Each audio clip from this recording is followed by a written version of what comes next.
You're listening to Free Indeed Radio, the podcast from Free Indeed Ministries. Today on Free Indeed Radio. I mean, there comes a point where you have to say, well, I don't like anything that you stand for. But can we then not through grace say, but you're welcome here? And let that separation be theirs to walk away from you, not your opinion of them to push them away. And now, here are your hosts, Brandon and John. Hello, welcome back to Free Indeed Radio. I'm Brandon. And I'm John. And stuff.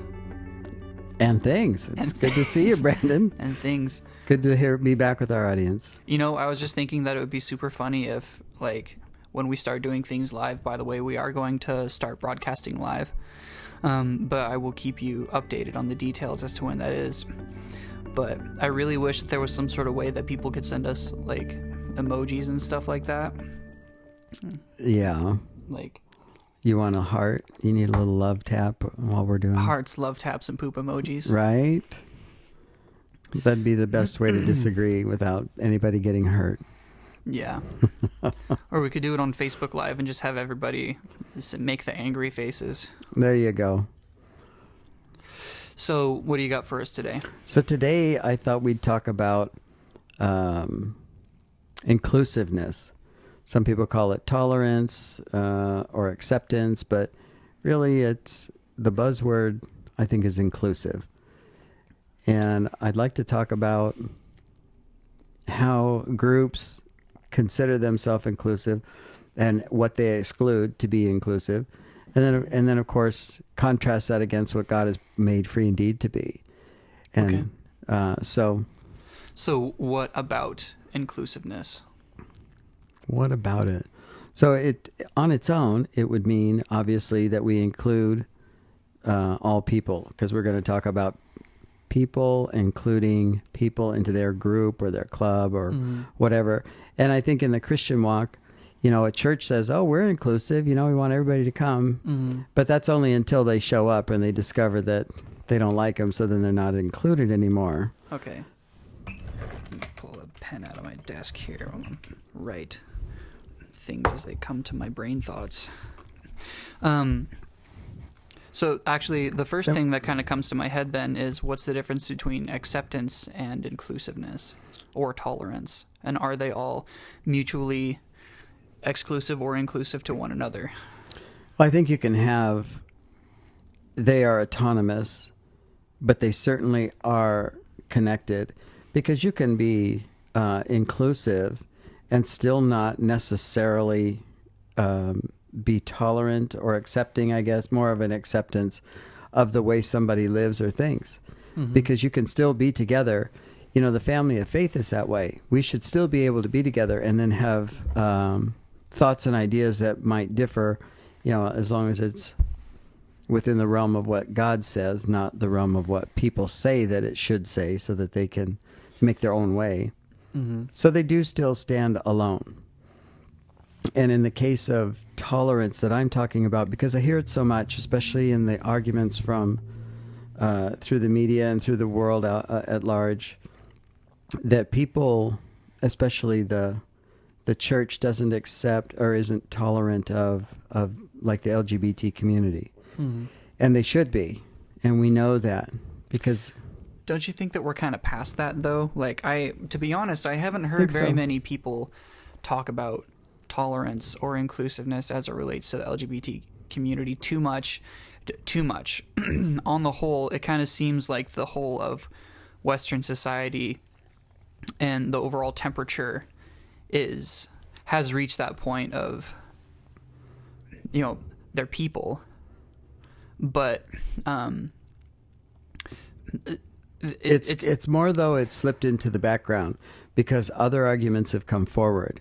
So it's still there, because when I meet people, they like, I meet Christian people that don't understand, you know, LGBT folks, and they say, but John, they've got it all, you know, everything is going the way they want it, and they. And that just shows you that there isn't a mixing but just because one voice has gone a bit more silent doesn't mean that the issue isn't there. And you know, Brandon, you and I have experienced that even with through the gay Christian movement. You know, we were not accepted or allowed to be a part of them because we didn't do what they said. Versus Free Indeed, where, you know what, if you claim that you're gay and that's the label you want to wear, but you want to know about Jesus or love Jesus with us, then you're welcome. You see, we welcome people who even don't want to be in the lifestyle anymore. Mm-hmm. And that's what I'm really getting at. There's a lot of messaging that's missed because people don't want to talk about it. The church certainly doesn't unless they have a trophy person.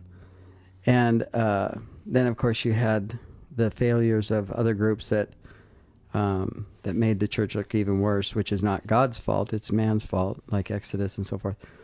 But to bring people in and to allow them to be in your presence as if we, are somebody special, or to not allow them to be there because they don't look like and act like you, that's not being inclusive.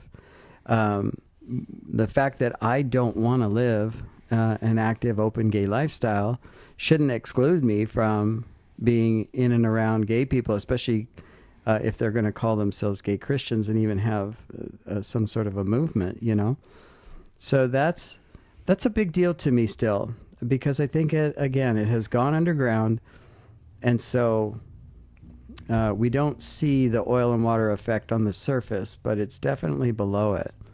So 2 things come to mind about what you're saying.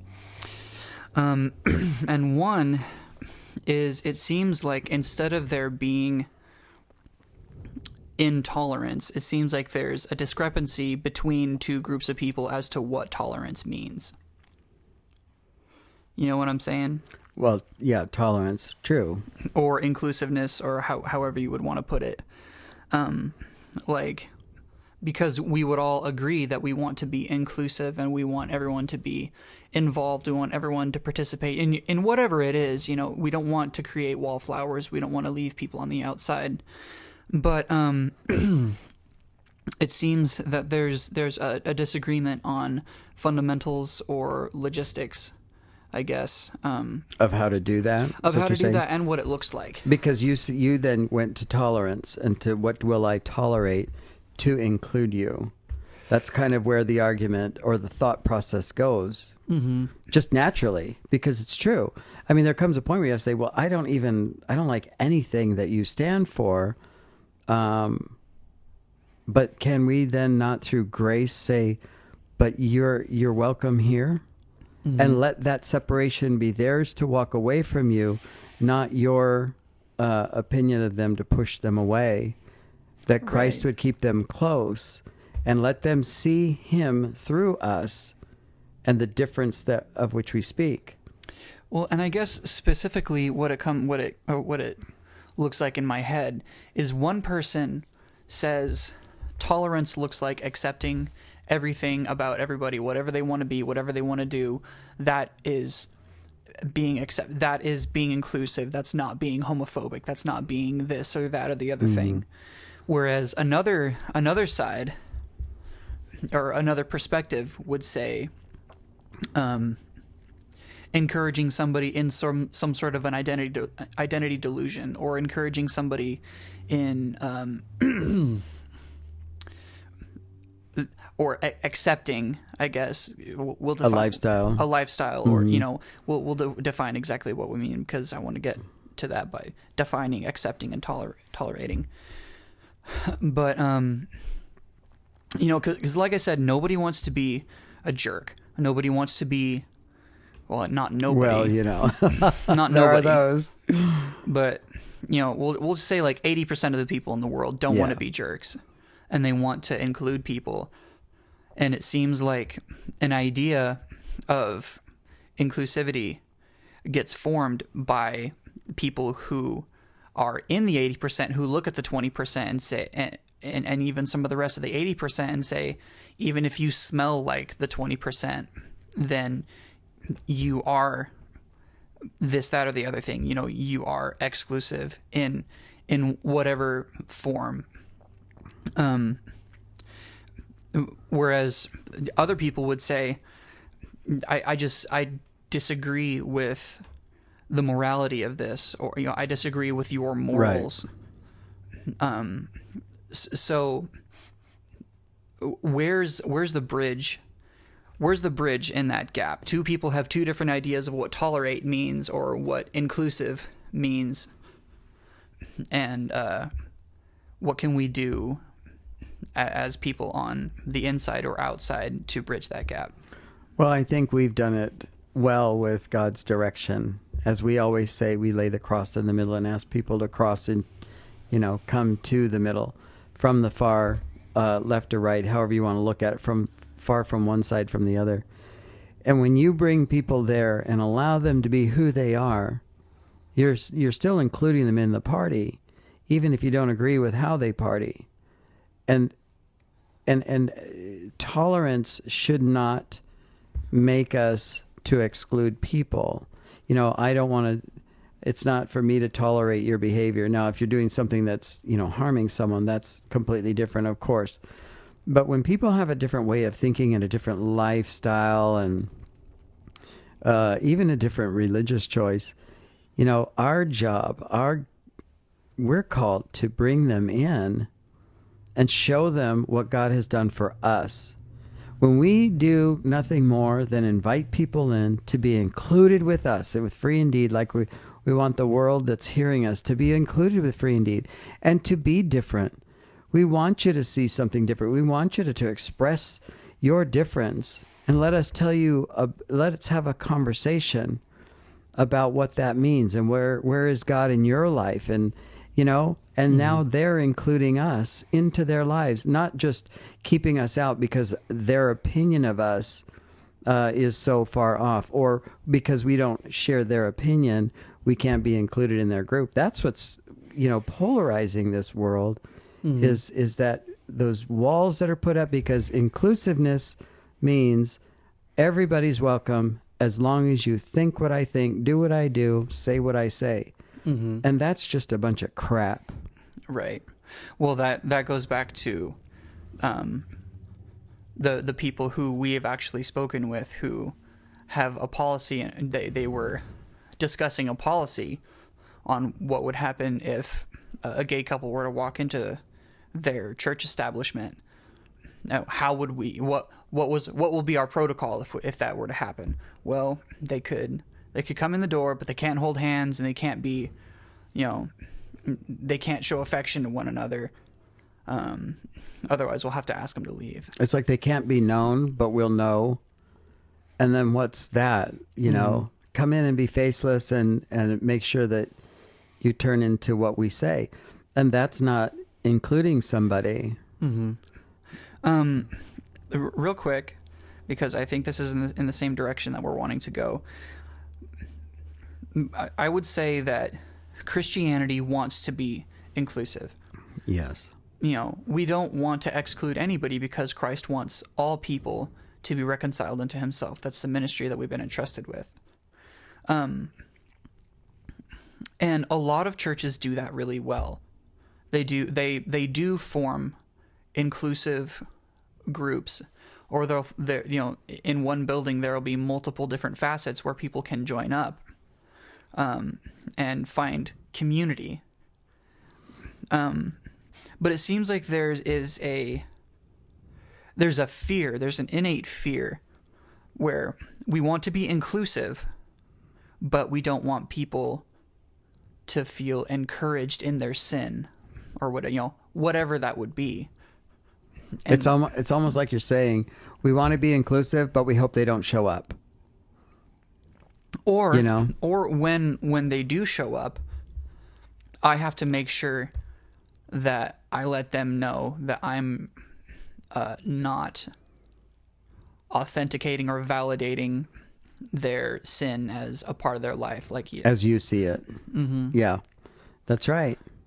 And so, how can a church, or how can a small group leader, or how can how can anybody, even somebody who wants to form a group or is thinking of starting a church, organization, how can they have that pressure relieved off of their shoulders?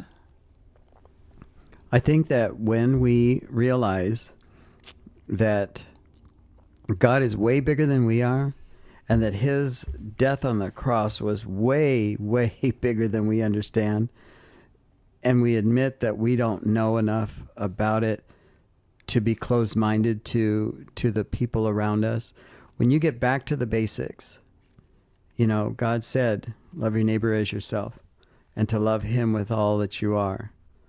That puts you in a position where you can relate to everybody.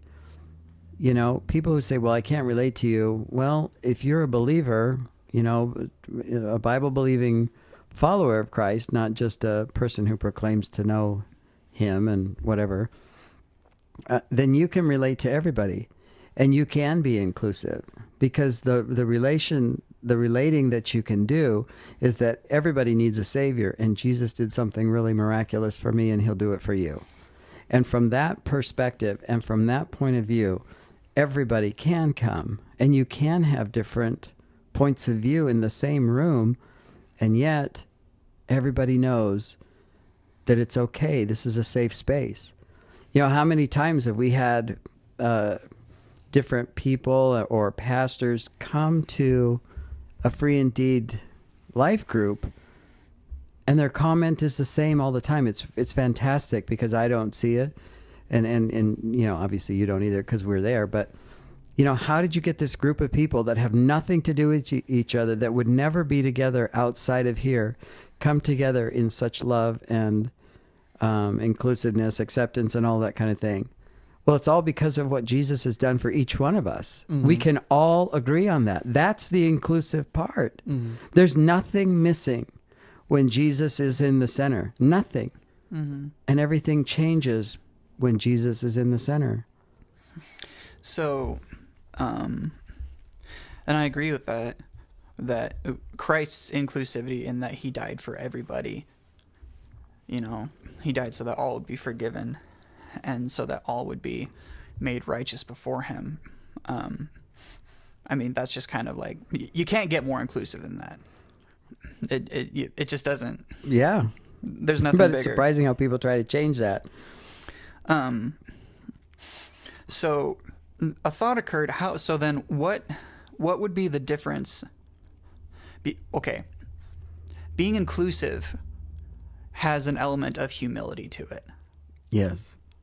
We always need to be aware that we could be wrong about, our beliefs, or about a thought, or about our stance on something, mm-hmm. or whatever. Intellectual humility and intellectual honesty is a part of being accepting and inclusive, because you understand that you don't know it all. Agreed. There you go.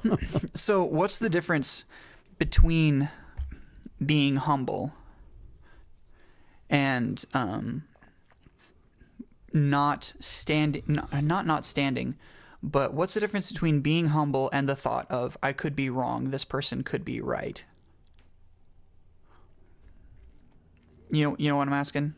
Well, I think I know where you're going, and so everybody, you guys kind of try to track with us, because we love to talk these things out so that you can talk to us about it too. But being humble means that you can be around other people and you don't change, but you also don't have to command the room. You don't have to overtake everybody else's opinion and emotions, because you stand with them to listen and to offer yourself as part of their life, not to take over their life.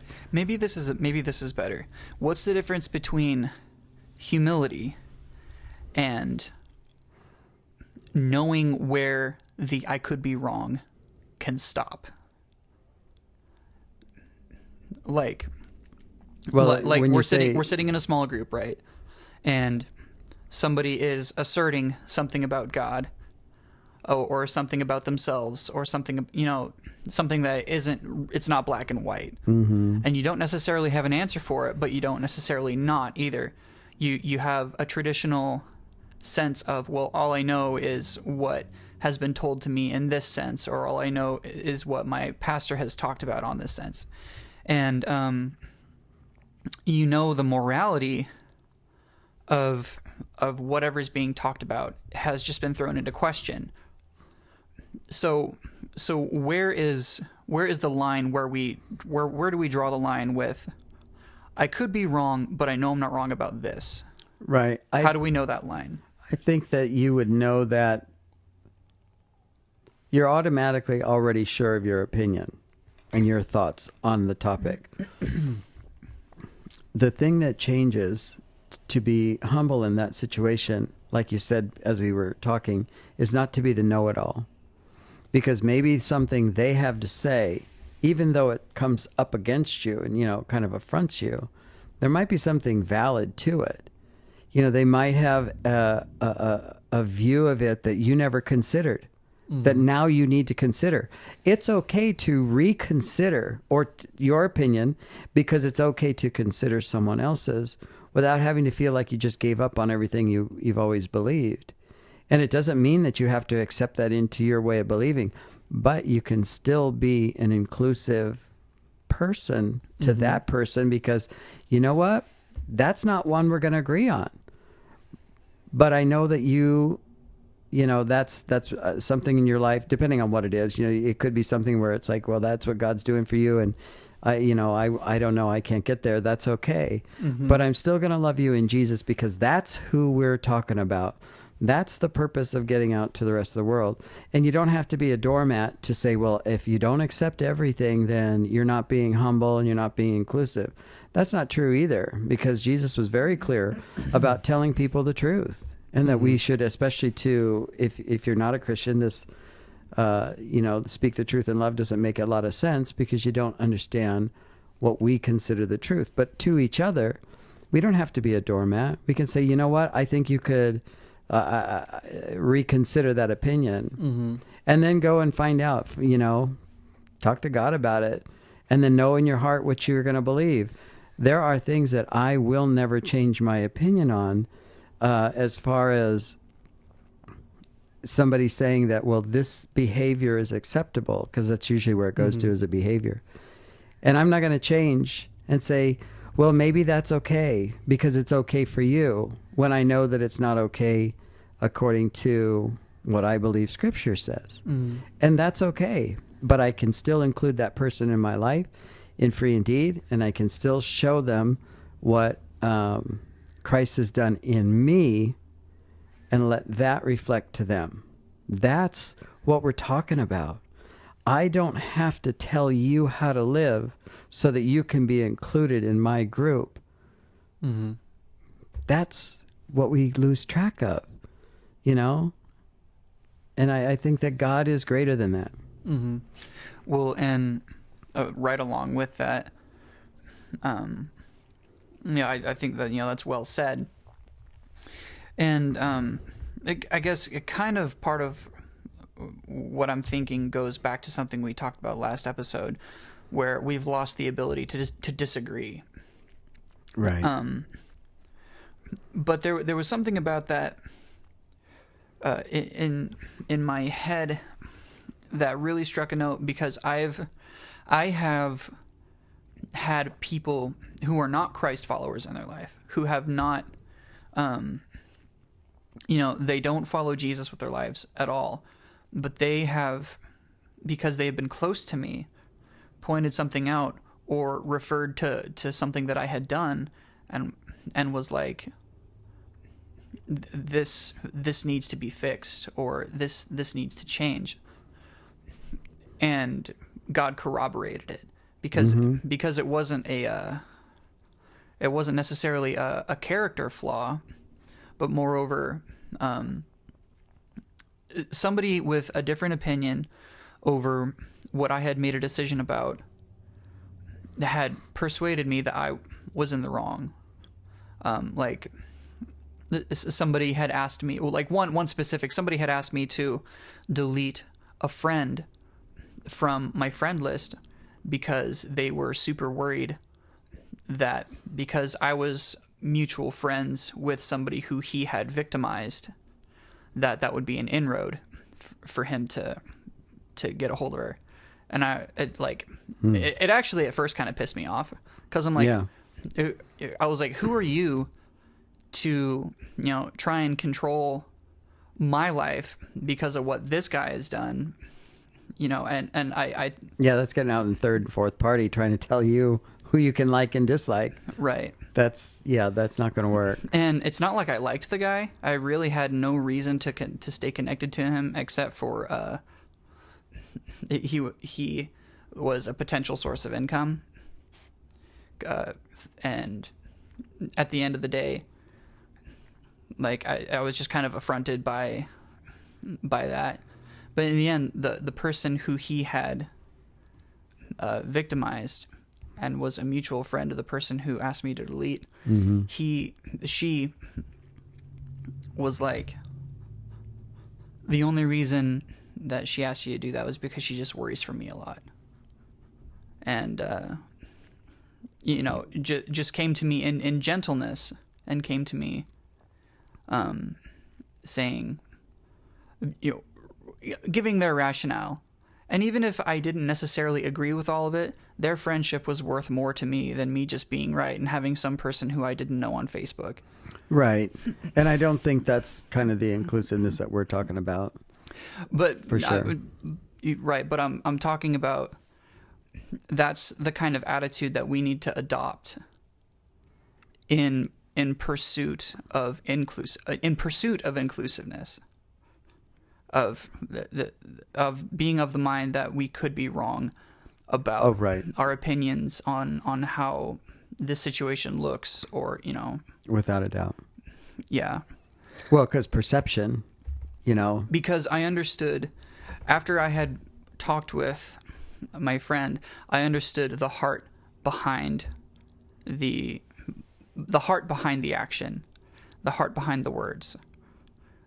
Because a lot of times we just hear what we hear, we see what we see people's actions, we see people's lifestyles, and we see what they choose to do, think, and say, and how they choose to react to people, and categorize them based on that, be it political, be it religiously, even skin color or region, or Southern people are dumb, or black people are loud, or whatever it is. But when we understand the heart behind what people are trying to do, or what they're trying to get at, I'm sorry, this all goes back to a scripture that kind of came to my head, and that is in Proverbs, where it says, the wounds of a friend are worth infinitely more than the kisses of an enemy. Or where if we're in a conversation with somebody, or there's something in us that needs addressing, we can trust the wounds of a friend, the harsh truths that are presented by a friend, a lot more than a harsh truth, or even a kind and gentle touch from an enemy, or somebody that we don't even know, or somebody who's going to promote you right into the very thing that's harming you.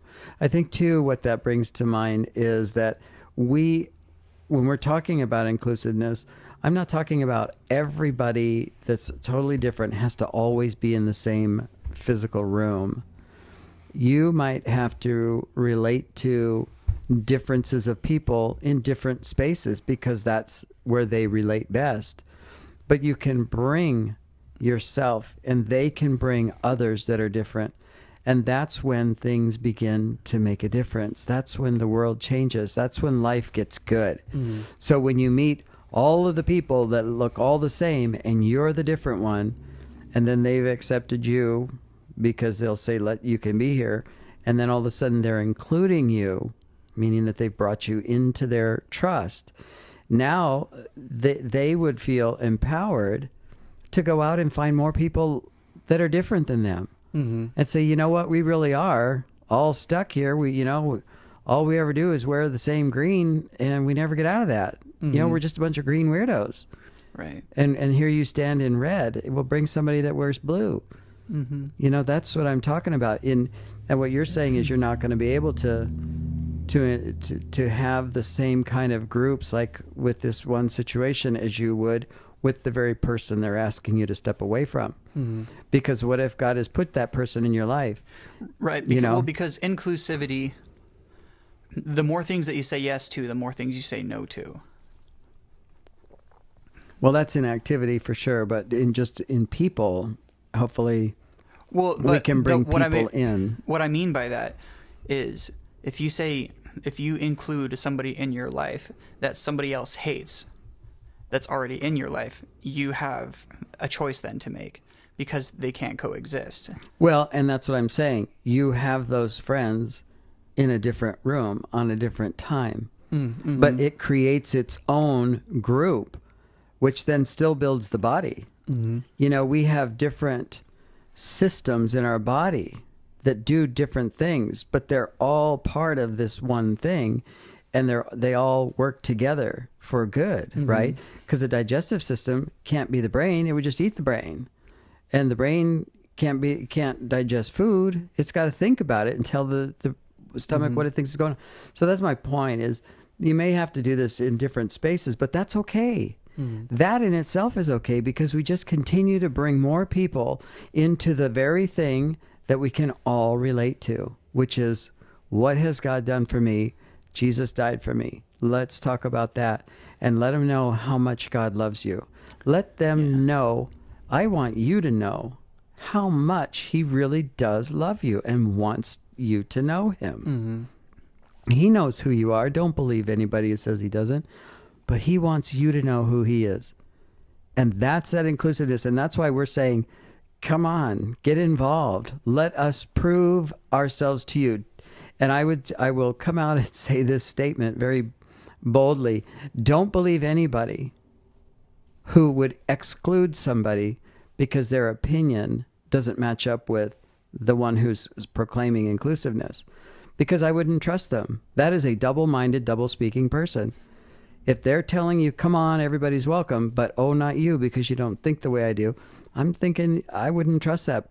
I wouldn't trust that person or group or whatever it is.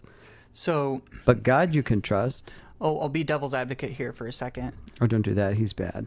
What about the person who is actively a problem, who wants to be a part of the group, but is being excluded because they think differently, because it's... There's a difference. That goes back to your humble thing.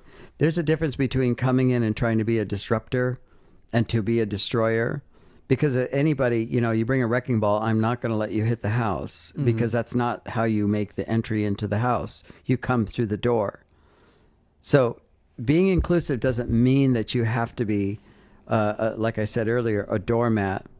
It's okay to have a difference of opinion, but when you're inclusive, that wrecking ball person is not being the inclusive one. The inclusivity takes both people agreeing to stay in the same room and have a conversation that may differ in opinion. I think it's never a one person and then they're collecting like a magnet, a bunch of, I think that is a nails. vastly different idea from what we think of inclusivity to be. Because you just described a mutual agreement between people to be in the same room on terms that they have agreed upon. Not necessarily.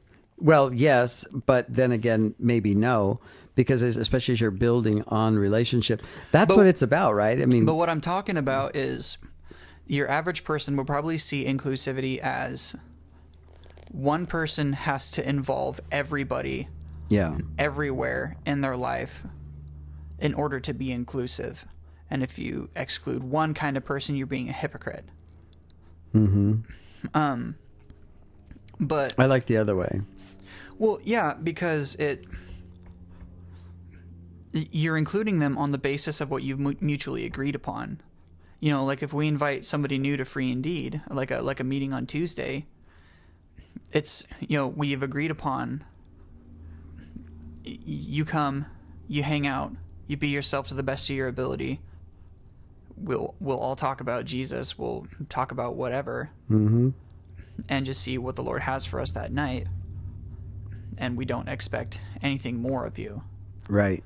That's an agreement. There's always that. They're there because they want to be a Right. part. They're in the conversation because they want to be a part. They are engaging with the possibility of their ideas and mindset and worldview being challenged because that they have agreed to that. Right.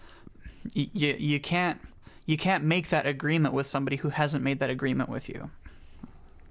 Right, and you can't pull in everybody and just assume that because you're the center of the opinion that this is inclusive. Right. So there was another thing that I wanted to touch on really briefly. Jesus had 12 disciples, and they were all vastly different people. They were vastly different people. Simon the Zealot and Matthew the tax collector, even being in the same proximity. Right. Zealots were a social and religious sect of society they were exactly what they were. They were zealots for Jerusalem, for Israel, and they hated the Roman occupancy. And so this person was practically like a terrorist or freedom fighter, like what we would think of, like a radical anti-nationalistic person. Whereas Matthew was a Jew who worked for the Romans, collecting taxes from the Jewish people. Talk about a hated man. Well, they were both hated by society. Mm-hmm. They were both hated, but they were especially hated by each other. Yeah. There is no way apart from the grace and inclusivity of Christ and his power and his mind-changing ability that these kinds of people could even be, even remotely in communication with each other. Much less coexist. Right. But like he pulled all different kinds of people. Tax collectors had a little more money. That zealot probably had nothing. Peter was a fisherman. Right. All these different kinds of people from all different kinds of walks of life. And it just amazes me that kind of a detail just gets glossed over. Paul says that because of Jesus, there is no more barbarian, Scythian, slave, free. Right. As far as Christ is concerned, there is no sociopolitical divisions among us because we are all his. We are bought with a price. Right. We are all under the same banner of his blood. And the other thought that I had was it seems like there's a dynamic about inclusivity and about tolerance itself that says we want everyone to be the same rights, same abilities, same same talents, same specialness. It's like equality means to be the same in every single way. What do you have to say about that? Well, equality isn't equality. There are different standards for everybody and everything. And like you were saying, the only equality exists in Christ. It's great that you want everybody to have, the same pay, but you're fighting for that here. But what are you going to do if you step outside this country? You're not going to win that fight. Mm-hmm. So equality isn't really what it is being made to look like. Mm-hmm. Trying to dumb down the brainiac to match up with the person who has, mental issues and learning disorders doesn't make an equal set of people. Right. And Jesus doesn't see that. He doesn't have a preference, like you were saying, one over another. We're all equal in him, and we are all equal so that we can go about our business as people under his grace and love to go and experience this life, and to go experience this world, and to be out there for him, and to be different, to have different things, to see different things, to have different opinions, to have different points of view. It's beautiful when you're included in that way. Well, Scripture even says that, like, the only sense of equality that we have is that we are all human. Hebrews says you're all of one blood. But it also says that men are not equal in gifts or talents or, to measures of faith or, stuff like that. So, like our very makeup, we are not all the same. We are never intended to be the same. And there's a short story called Harrison Bergeron, where this guy lives in a world where everybody is the pervading and most dominant idea in this universe is equality. But the only way that they have achieved equality is bringing it down to the lowest common denominator. Right. The really strong people... You can't raise it up. The really strong people have to wear weights. The really beautiful people have to wear ugly masks. The smart people have to wear devices in their ear that break their concentration so they can't carry a consistent thought or conversation. And it's all in proportion to how smart they are, according to the lowest common denominator. And I think that in us pursuing this sense of justice, or this sense of equality or inclusivity, we want to bring everybody, like everybody has to have all of their rights, but it's like we're trying to bring the lowest common denominator up high, that's and that won't work, right? Because you lose the sense of morality, because if all things are relative and equality is relative, then you have a mess. You just have an absolute disaster. And I don't think that's what Christ has. Not that inequality where there is actual oppression or injustice should remain, because I think that that's not what we're talking about. We absolutely should stand against that. Right. But I think we've hit a point in society where we see difference or discrepancies and we automatically think injustice. Yeah. Instead of difference. And I would like to see us all in this pursuit of inclusivity and what's the word I'm trying to think of? I don't know. Acceptance and tolerance. To not lose the fundamentals of what it means to be human and to be different. To stand with each other. And in Christ, we can do that. With also the caveat of, that adage, if everyone's special, then no one is. Yeah. Really quick, I would be interested, because we've actually never talked about this before. I would be interested to hear what you think about that statement. If everyone's special, then no one is. Mm-hmm. Everybody doesn't get a trophy. And special is what somebody chooses it to be. So who's going to decide what's special and what isn't? And then how high does that go? And who do you have to turn to?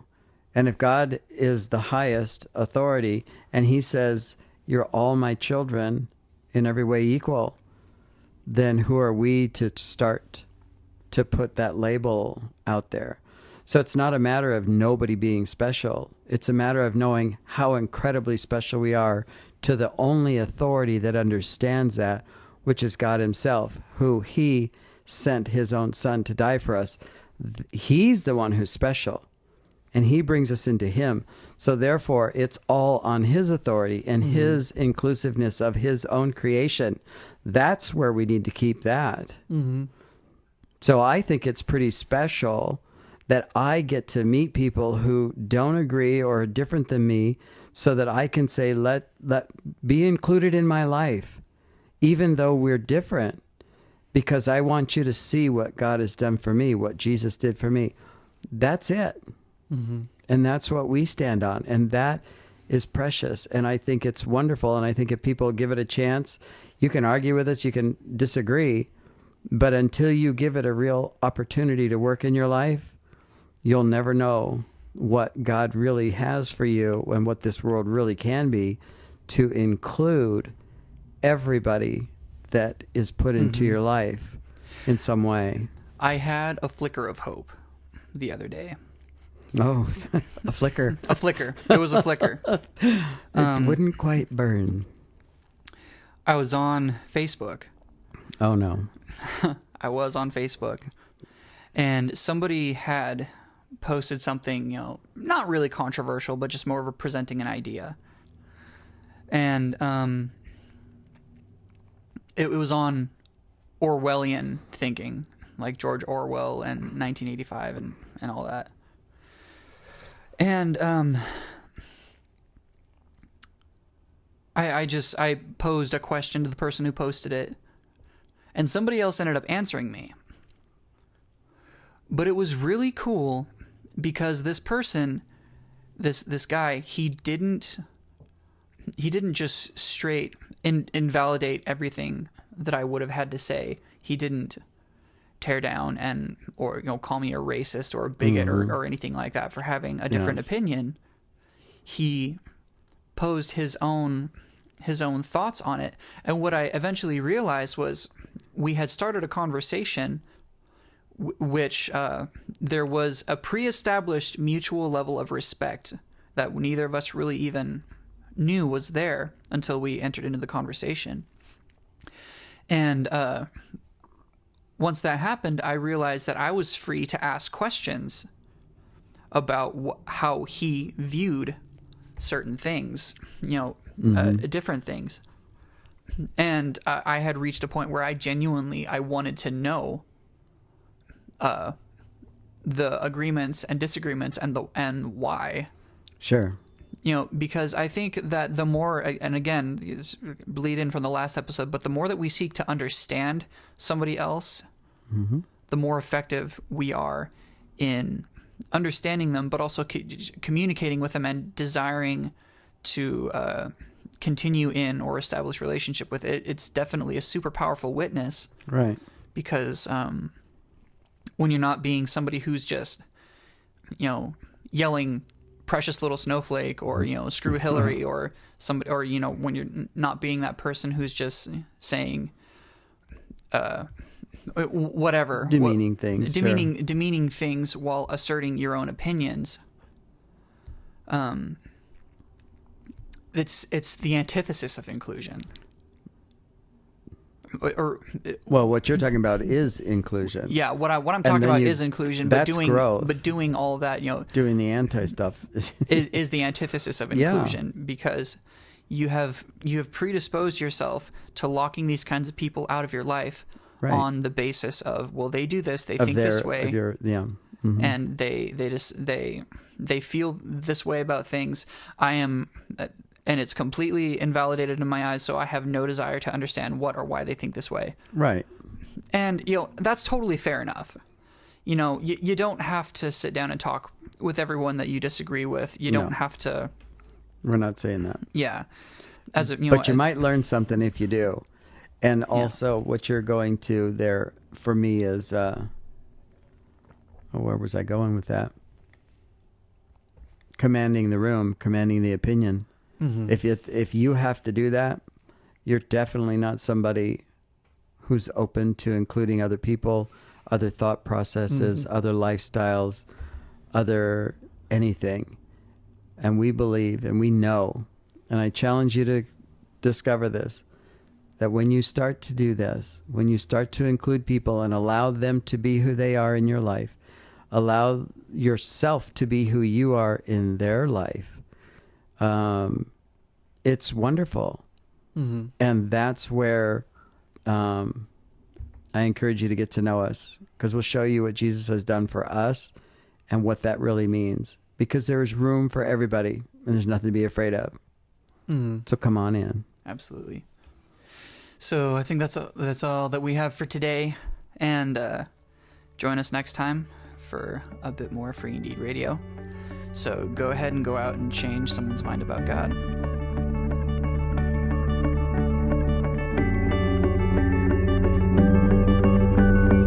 Thank you for listening to Free Indeed Radio. Send us your prayer requests, comments, and suggestions to freeindeedco@gmail.com. We would love to hear how the Lord has touched your life and rejoice with you. Don't forget to sign up to follow us by email on the website and get our app from the Google Play Store. Free Indeed is listener-supported, and we invite you to come check out how you can support us through our website at www.freeindeedco.com. Free Indeed Ministries believes that your tithes belong to your local church, and we receive your donations as offerings to support the mission of Free Indeed to advance the gospel of grace throughout the world. The Lord bless you as you go into your world and change someone else's mind about God.